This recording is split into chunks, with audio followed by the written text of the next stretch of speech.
الحمد لله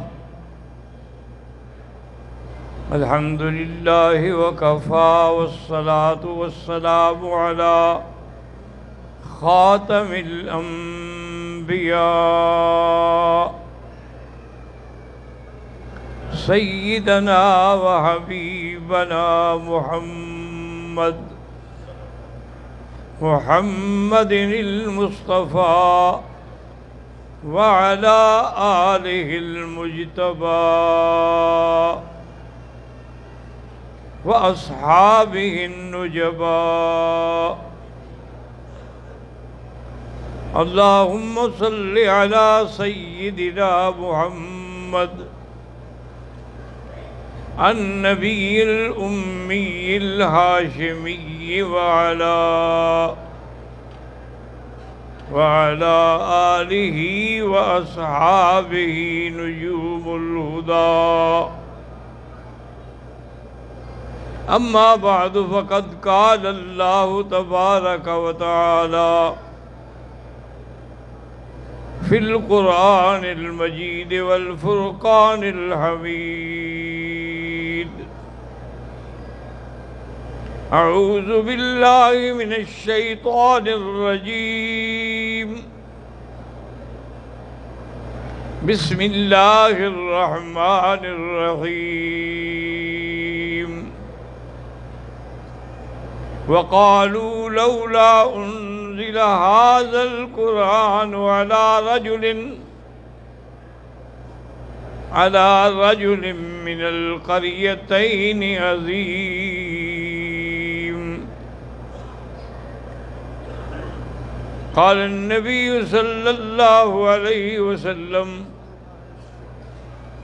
لو كانت الدنيا تعدل قدر جناح بعوضة ما سقى منها شربة كافرا ولا ماء، أو كما قال النبي صلى الله عليه وسلم. قال النبي صلى الله عليه وسلم: الدنيا ملعون وما فيها إلا ذكر الله، أو كما قال النبي صلى الله عليه وسلم. صدق الله العلي العظيم وصدق رسوله النبي الكريم، ونحن على ذلك لمن الشاهدين ومن الشاكرين، والحمد لله رب العالمين.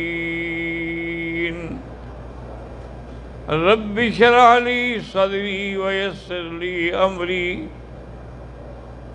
واحلل عقدة من لساني يفقهوا قولي. رب زدنی علما. برادران اسلام، آج کے درس میں ہم فقر مصطفیٰ حضور صلی اللہ علیہ وسلم کے فقر کے بارے میں کچھ عرض کرتے ہیں، کیونکہ حضور پاک صلی اللہ علیہ وسلم نے فرمایا کہ الفقر فقری، فقر جو ہے میرا فخر ہے. اور پھر یہ بھی یاد رکھیں کہ حضور کا فقر جو ہے وہ اضطراری نہیں تھا کہ آپ مجبور تھے، بلکہ فخر اختیاری تھا. ورنہ اللہ نے سرکار دو عالم کو فرمایا کہ اگر آپ چاہیں تو میں مکے کے پہاڑ اور گلیاں سونے کی بھر دوں. آپ نے عرض کیا کہ یا اللہ، مجھے تو اتنا چاہیے کہ ایک وقت کا کھا لوں اور تیرا شکر کروں، اور دوسرے وقت سے مانگوں اور صبر کروں. تو یہ آپ نے خود اختیار فرمایا تھا.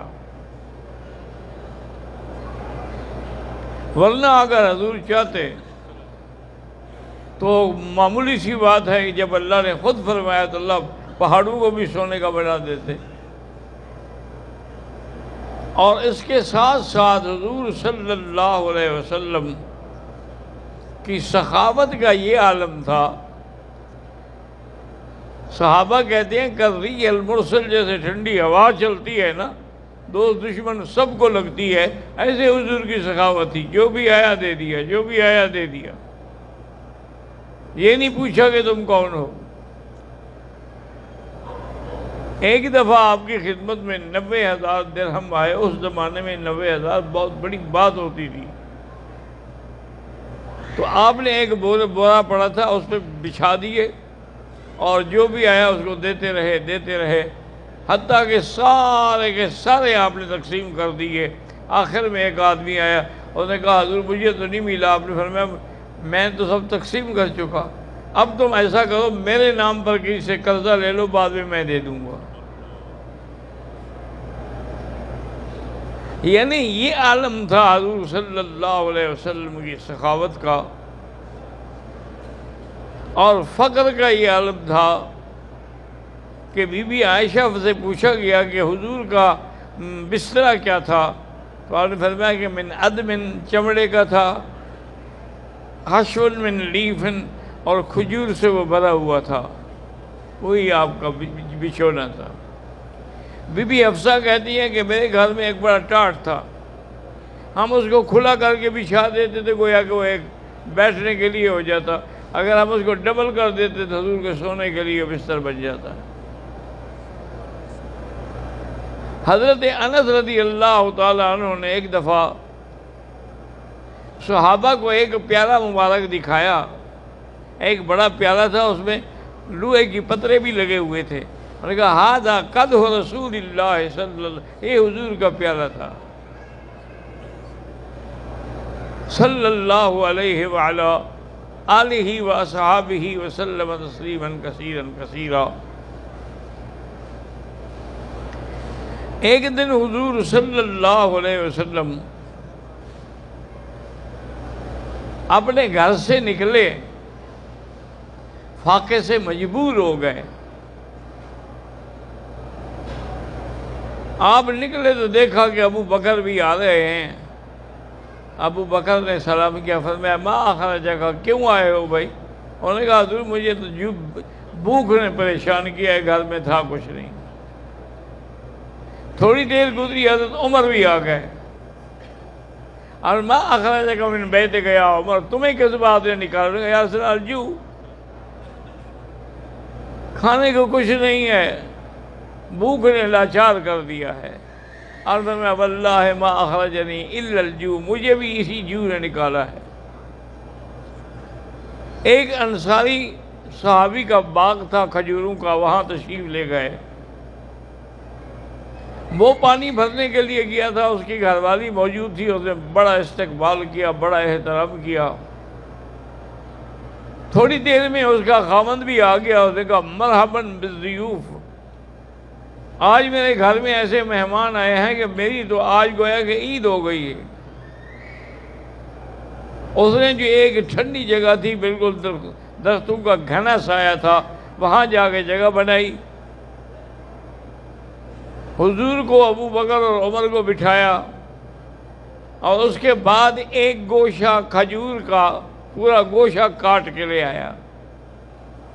اللہ کے بندے یہ کیوں؟ آپ نے کہا حضور میرے گھر میں آپ آئے ہیں، میرا نصیب ہے، آپ جو پسند کریں گے، کسی کو پکی پسند ہے، کسی کو کچی پسند ہے، کسی کو آدھ پکی پسند ہے، اپنی اپنی پسند کے مطابق لیتے رہیں۔ حضور صلی اللہ علیہ وسلم نے کھجوریں کھائیں اور اس کے بعد ٹھنڈا پانی پیا۔ آپ نے فرمایا واللہ الذی تسألون عن النعیم، یہ وہ نعیم ہے جس کے بارے میں قیامت میں سوال ہوگا۔ حضرت عمر نے عرض کیا کہ رسول اللہ پانی اور کھجوریں ہی تو ہیں؟ فرمایا ہاں بالکل، یہ بھی تو نعمت ہے نا، کہ ٹھنڈا سایہ ہو، کھجوریں ہوں، ٹھنڈا پانی ہو، تو یہ اللہ کی نعمت ہے۔ اس کی قدر بھی جب سیدنا ابو عبیدہ بن الجراح کو حضور صلی اللہ علیہ وسلم نے ایک سریے کا امیر بنا کے بھیجا، تو صحابہ کہتے ہیں کہ حضرت ابو عبیدہ روزانہ فی آدمی ایک کھجور کا دانہ دیتے تھے، اور کچھ تھا نہیں۔ صحابہ نے پوچھا کہ بھی ایک کھجور کے دانے سے کیسے گزارا ہوتا تھا؟ انہوں نے کہا اس کا پتہ بھی اس وقت چلتا تھا جب وہ ایک دانہ بھی بند ہو گیا اور آدھی کھجور ملنی شروع ہوئی، اور اس کے بعد پھر وہ آدھی کھجور بھی ختم ہو گئی تو وہ اس کی گٹھلی دیتے تھے، وہ ہم چوس لیتے تھے۔ تو ہمارا حال یہ ہو گیا تھا کہ ہمارے پاخانے میں ایسے ہوتا تھا جیسے بکریوں کی مینگنیاں ہوں، اور پانی پیتے تھے، اسی پہ گزارا کر رہے تھے۔ پھر اللہ نے ہمارے اوپر کرم کیا کہ آگے ایک دریا تھا، تو اس میں ہمیں ایک بڑی مچھلی اللہ نے دے دی، اس مچھلی کا نام امبر ہے۔ تو یہ کئی سو آدمی ایک مہینہ کھاتے رہے لیکن مچھلی ختم نہیں ہوئی، اتنی بڑی تھی وہ۔ آج کل بھی ہے وہ امبر مچھلی، وہ پانی میں ایسے تیر رہی ہوتی ہے جیسے بھینس نہاتی ہے پانی میں، لیکن اگر وہ ایک دفعہ باہر نکل پڑے، کسی دریا باہر پھینک دے، تو پھر وہ بالکل ایسے ہوتا ہے جیسے مر جائے، جو پھر حرکت کے قابل نہیں رہتی، اس کی حرکت صرف پانی میں ہے۔ بی بی عائشہ صدیقہ فرماتی ہے شہرن ثم شہرن ثم شہرن، 3 مہینے گزر جاتے تھے، حضور کے گھرانے میں کہیں بھی آگ نہیں جلتی تھی۔ کیوں؟ کوئی چیز ہو تو پکائیں۔ تو بی بی نے پوچھا اماں پھر گزارا کیسے تھا؟ فرمایا الاسودان، ایک کھجور اور پانی، 3 مہینے تک۔ اسی طرح صحیح واقعہ آتا ہے کہ حضور پاک ایک دن بی بی عائشہ رضی اللہ تعالی عنہا کے گھر میں تشریف لائے اور پوچھا کہ عائشہ گھر میں کچھ ہے کھانے کے لیے؟ اس نے کہا حضور کچھ بھی نہیں ہے۔ حضور پھر باہر تشریف لے گئے، کچھ دیر کے بعد واپس آئے، فرمایا حل اصبتم شیئن، کوئی چیز آئی؟ یا رسول اللہ کچھ بھی نہیں ہے۔ حضور پھر تشریف لے گئے۔ بی بی عائشہ کہتی ہے کہ میں نے جھریوں سے دیکھا کہ وہ مسجد میں ہیں، کبھی ادھر نماز پڑھتے ہیں، کبھی ادھر نماز پڑھتے ہیں، کبھی ادھر نماز پڑھتے ہیں۔ پھر آئے گھر میں، پوچھا حل اصبتم شیئن، کچھ ملا؟ میں نے کہا کچھ نہیں یا رسول اللہ۔ پھر چلے گئے مسجد میں۔ تھوڑی دیر گزری کہ حضرت عثمان آئے رضی اللہ عنہ۔ میں نے حضرت عثمان کو بتلایا کہ یہ عالم ہے، حضور پر آج 4 دن سے فاقہ ہے۔ فبکا عثمان، حضرت عثمان رو پڑے، اور اس کے بعد اٹھ کے چلے گئے فوراً۔ تھوڑی دیر کے بعد واپس آئے تو جو کی ایک بوری، گندم کی ایک بوری، آٹے کی ایک بوری، اور ایک بھنی ہوئی بکری جو ہے، اور ایک تھیلی میں 300 درہم وہ لے کے آئے، اور کہا کہ عائشہ کہ جب ایسی حالت ہو تو کم سے کم ہمیں بتایا تو کریں نا، ہمیں کیا پتا ہے کہ حضور کے گھر میں کیا گزر رہی ہے۔ کہتے ہیں کہ حضور پاک تشریف لائے اور فرمایا حل اصبتم شیئن، کچھ آیا؟ میں نے کہا جی ہاں آئے۔ تو کیا ہے؟ میں نے کہا اس طرح حضرت عثمان نے بھیجا ہے، کھانا تیار تھا اور بکری بھنی ہوئی تھی، اس کی خوشبوئیں آ رہی تھیں۔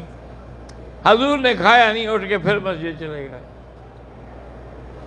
مسجد میں جانے کے بعد آپ نے نماز پڑھی اور اس کے بعد ہاتھ اٹھائے کہ اللہم انی رضیت عن عثمان فرض عنہ، یا اللہ میں عثمان سے راضی ہو گیا ہوں، تو بھی راضی ہو جا۔ حضور صلی اللہ علیہ وسلم نے اس کے لیے دعا کی، اس کے بعد حضور گھر تشریف لے آئے۔ یعنی آپ اندازہ کریں کہ اللہ کے پیغمبر کے گھر میں، حتیٰ کہ بی بی عائشہ فرماتی ہے کہ جب حضور کے آخری وفات کے ایام تھے، آپ کی ایک زرہ جو تھی وہ ایک یہودی کے پاس گروی رکھی ہوئی تھی، اور جس دن حضور کی وفات ہوئی ہے تو ہمارے گھر میں دیا جلانے کے لیے تیل نہیں تھا، تو ہم نے وہ بھی ادھار مانگا تھا۔ وجہ کیا تھی؟ وجہ وہی تھی کہ حضور نے فقر کو خود اختیار فرمایا تھا کہ الفقر فقری. اسی لیے یہ قاعدہ ہے ساری دنیا کا مسلمہ کہ آدمی اگر فوت ہو جائے تو اس کے وارث جو ہیں وہ اس کی جائیداد کے وارث بنتے ہیں، لیکن حضور نے فرما دیا کہ میرا کوئی وارث نہیں ہے. ما ترکت شیئا فہو صدقہ، جو کچھ میں نے چھوڑا ہے وہ صدقہ ہے. اور ساتھ یہ بھی قانون بنا دیا کہ میری آل اولاد جو ہے وہ زکوٰۃ لے ہی نہیں سکتی. یعنی اگر وہ صاحب غنا ہوں زکوٰۃ دے تو سکتے ہیں، لیکن اگر غربت ہو تو زکوٰۃ لے نہیں سکتے، اس لیے کہ حضور پاک نے فقر کو خود اختیار فرمایا تھا. سیدنا امیر المومنین عمر بن الخطاب رضی اللہ عنہ فرماتے ہیں کہ ایک دن میں گیا بالا خانے میں نے دیکھا کہ ایک مٹی کے پیالے پڑے ہیں، ایک مشکیدہ ہے اور ایک چٹائی ہے جس پہ حضور سوئے ہوئے ہیں اور بدن پہ داغ پڑ گئے ہیں سونے سے. فبکا عمر چیخ مار کے رو پڑے. حضور نے فرمایا کیا بات ہے یا رسول اللہ، کیسر و کسریٰ کا یہ عالم ہو اور اللہ کے نبی کا یہ عالم ہو. آپ نے فرمایا عمر اما ترضیٰ لہم الدنیا ولنا الآخرہ، کیا تم اس بات پہ راضی نہیں ہو کہ ان کو سب کچھ دنیا میں ملے اور ہمیں آخرت میں ملے؟ حضرت عمر کہتے ہیں میں نے کہا رضیت باللہ ربن، رضیت باللہ ربن، میں راضی ہوں اس بات پہ، کیونکہ یہ ساری چیز جو تھی وہ حضور صلی اللہ علیہ وسلم نے خود اختیار فرمائی. ایک دفعہ حضرت علی رضی اللہ تعالیٰ عنہ آئے اور آگے بی بی فاطمہ سے فرمایا کہ فاطمہ تیرے ابے کے پاس کچھ غلام آئے ہیں جو لوگوں کو دے رہے ہیں، آپ بھی جائیں کوئی ایک خادم مانگ لیں. بی بی فاطمہ فرماتی ہیں کہ میں آئی، میں نے اپنے ہاتھ دکھائے کہ داغ پڑ گئے ہیں چکی پیستے پیستے، گردن دکھائی جس پہ مشکیدہ اٹھاتے اٹھاتے داغ پڑ گئے ہیں. حضور نے فرمایا اتق اللہ فاطمہ، اللہ سے ڈرو، فعملی عمل اہل بیتک، اپنے گھر کا کام کاج کیا کرو، یہ مشقت کوئی بات نہیں.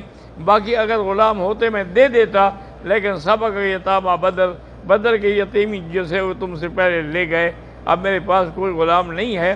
بلکہ تمہیں میں غلام سے بھی زیادہ اچھی بات بتاتا ہوں کہ 33 دفعہ سبحان اللہ، 33 دفعہ الحمدللہ، 34 دفعہ اللہ اکبر ہر نماز کے بعد پڑھا کرو اور سوتے ہوئے بھی پڑھ لیا کرو. یہ تمہارے لیے جنت میں سب کے سارے انتظامات ہو جائیں گے. حضور صلی اللہ علیہ وسلم کے گھر کا یہ عالم تھا. بی بی فاطمہ الزہرا رضی اللہ تعالی عنہا کا بھی یہ عالم تھا. بہرحال حالات اصل وجہ یہ تھی کہ چونکہ حضور نے خود اختیار فرما لیا تھا کہ الفقر فخری، کہ فقر جو ہے وہ میرا فخر ہے. اسی لیے آخر وقت میں حضور صلی اللہ علیہ وسلم کے گھر میں 7 درہم پڑے تھے. تو حضور نے فرمایا عائشہ ان کو جلدی سے نکالو، میں یہ نہیں چاہتا کہ میں اللہ سے ملوں اور میرے گھر میں پیسے پڑے ہوں. اللہ تبارک و تعالی آپ کو بھی ہمیں بھی حضور کی صحیح معنوں میں اتباع نصیب فرمائے.